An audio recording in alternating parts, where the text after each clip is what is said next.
We welcome you all in the technical session 2 of this one-day international webinar on living with lockdown, lessons from India's COVID-19 responses and the way forward to economic survival, which is jointly organized by Malda College and Shivanath Sastry College, Kolkata. We are grateful to you all for your valuable time and joining us once again for today's webinar. My name is Shivangi Bhansali and I'm a member of teaching fraternity at Department of Commerce, Malda College. Today is 5th June, which is celebrated as World's Environment Day since 1974. It has a theme every year, and this year the theme for 2020 is biodiversity, a concern that is both urgent and essential. Recent events, from bushfires in Brazil, the United States, and Australia, to locust infestation across East Africa, and now a global pandemic, COVID 19, demonstrates the interdependence of human and the webs of life in which they exist. Nature is sending us a message.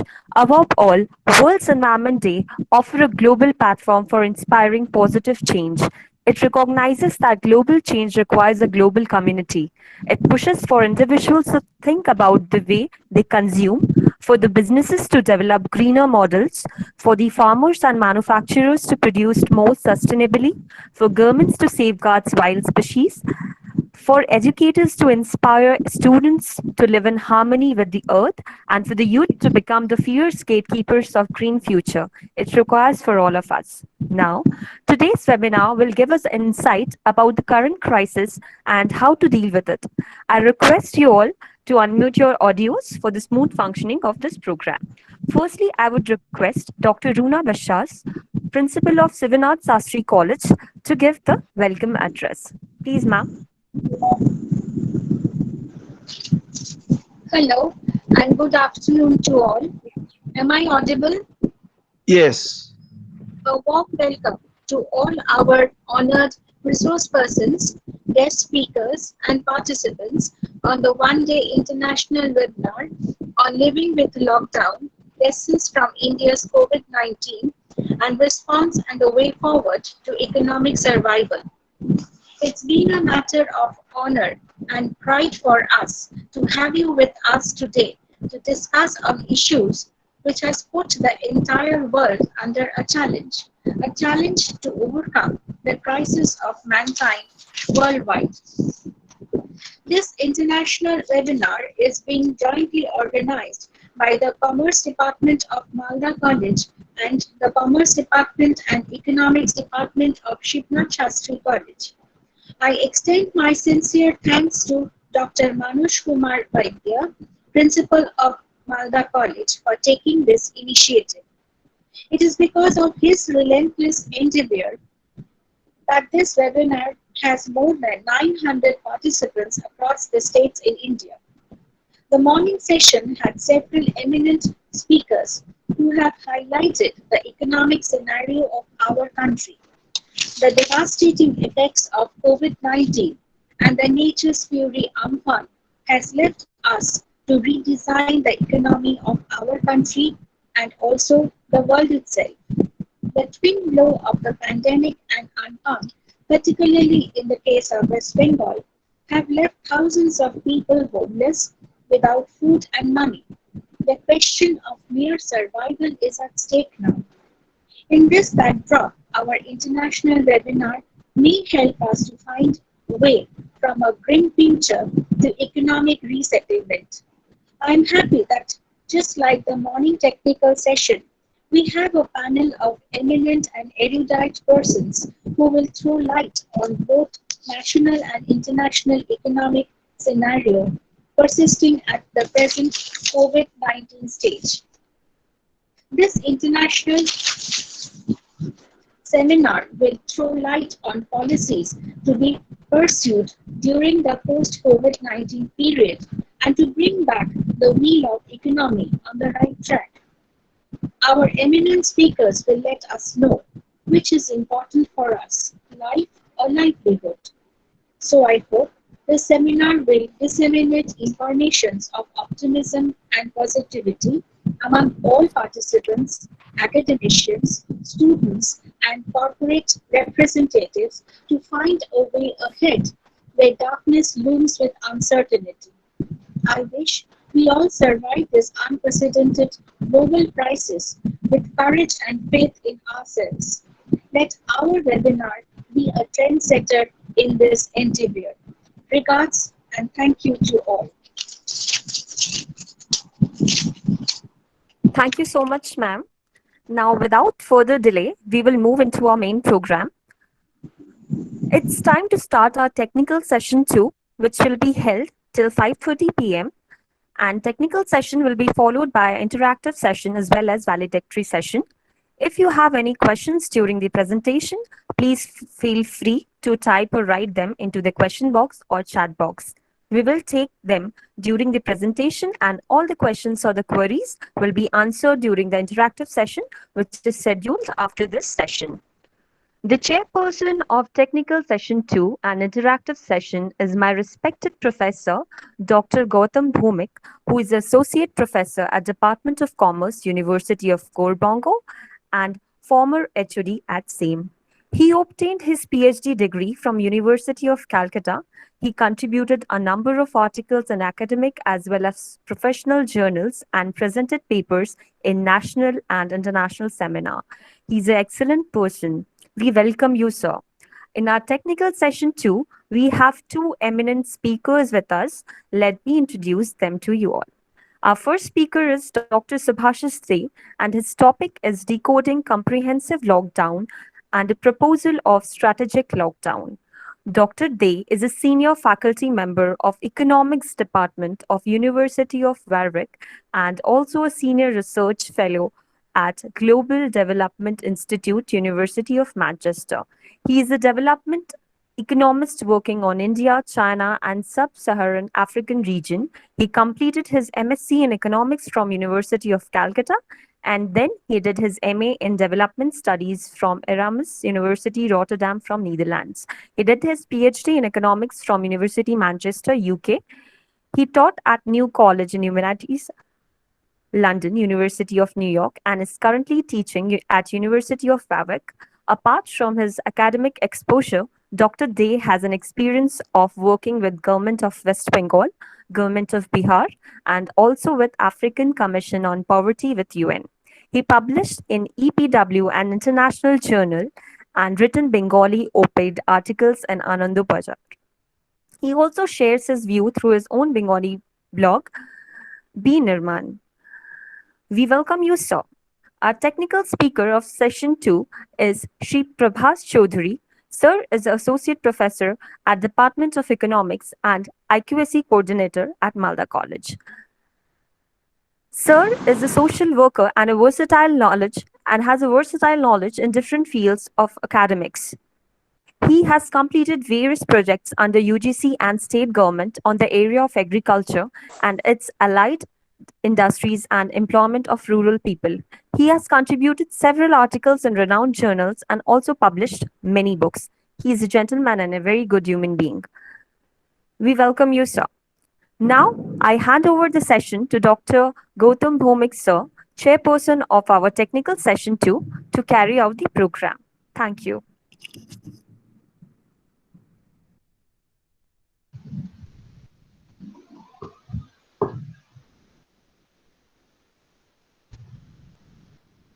Gautam, yet.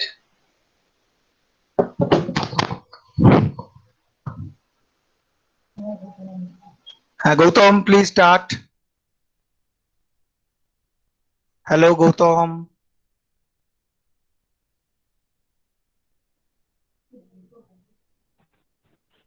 Hello. Yes, start. Hello. It's a network problem, probably. Hi, Gautam. Purvangi. Huh. Yes. Audible? Yes. Hello. Sir, your voice is breaking. I'm audible. So voice is breaking. Okay. Voice is breaking. Okay, start. So now it's fine. Now it is clear. Yes. Yes, sir. Yes, sir. Okay. Thank you, Subhangi, for your introduction of the speaker and about the session. Om Shanti and a warm welcome to all in this technical session too. At the outset, uh, I must express my thanks to the webinar organizers for giving me an opportunity in disguise of a challenge, of course, to chair this technical session with two learned speakers. One, Dr. Subhasis Dey from the United Kingdom, and another, Prakash Chaudhary. Before I call upon the learned speaker for their lecture, it is customary on the part of the chairperson to set the tone for discussion. To make it light, I would like to share my understanding only. There is no doubt that COVID-19 pandemic and its fallout have thrown gravest challenges before the mankind. My understanding is that it has a coded message for all of us. Now, how we decode that message, that will determine our way forward to economic survival, not only for India, but also for the world as well. Early evidence suggests that we decode it in two-dimensional plot. One dimension is obviously economical, and the other is structural, related to system. I know two learned speakers will shed enormous light on this two dimension in their respective speech. But to my understanding, the issue is not two-dimensional, rather a three-dimensional or maybe a multi-dimensional one. The missing dimension that I would like to add here is spiritual, that we used to neglect for time immemorial. And perhaps this is the high time as well as right time to recognize its importance. But hold on, friends, don't get wrong. By spiritual, I do not like to mean that we have to be a monk or sage. Bringing spiritual knowledge while analyzing problem and devising solution does not demand that you have to be a sage or monk. After all, spirituality is not the patented property of the sages, but it is the knowledge of the human spirit and its application in day-to-day life for the betterment of our living experience. I do believe that unless spiritual dimension is not taken into consideration, neither our perception about the present crisis will be exact, nor the solution that we are going to prescribe in terms of economic policy and administrative system would be a holistic one. I repeat, unless the spiritual dimension is taken into consideration, neither our perception about the present crisis will be exact, nor the solution that we are going to prescribe would be a holistic one.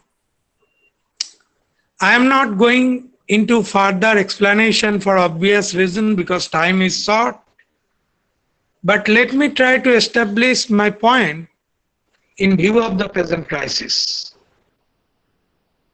For the time being, let us all assume that there is a solution that is arrived. Whatever it may be, let us assume that a solution is arrived. But one thing is very clear, that our economic outlook in the coming few years would be sluggish. What does that mean? That means we have lower earnings for our daily maintenance.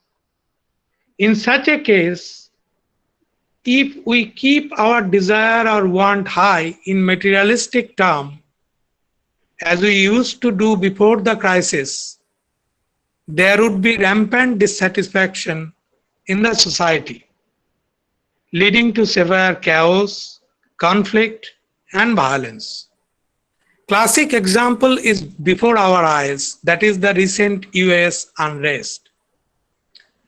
Although a problem was there at the surface, but nature of manifestation of the unrest and its spread indicate that it has a link with the vacuum created in the minds of the masses in the USA, which arose from the gap between materialistic expectation and its fulfillment during the crisis period. Therefore, to my opinion, in the post-COVID period or post-COVID world, whatever we may use, we should not, but we must embrace values such as peace, acceptance, tolerance, compassion, empathy, contentment, and satisfaction. We should also remember that these are not the virtues of our physical body, but virtues of our spirit. And these are not taught in any of our schools, colleges, or universities. These values are very rare, therefore, among the masses, especially among the educated people. Without this, any economic remedy, I think, would fail to deliver its desired result.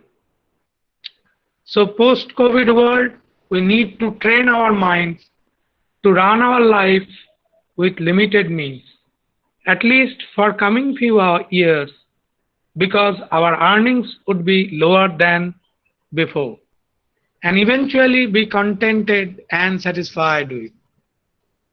This would help us to move towards long-term equilibrium in terms of economic activities, systemic setup, and societal forces.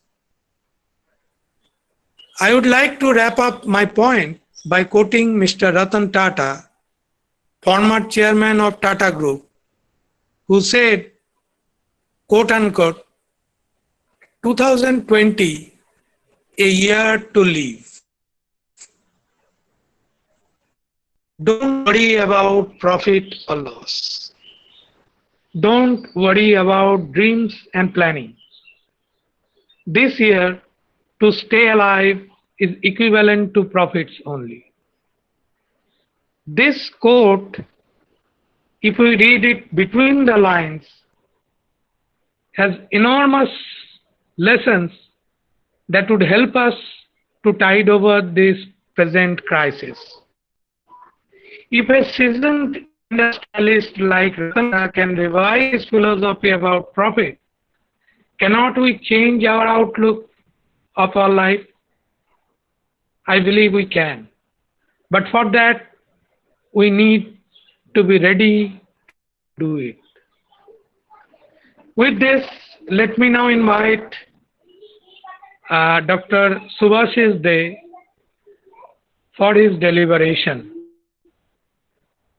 Thank you.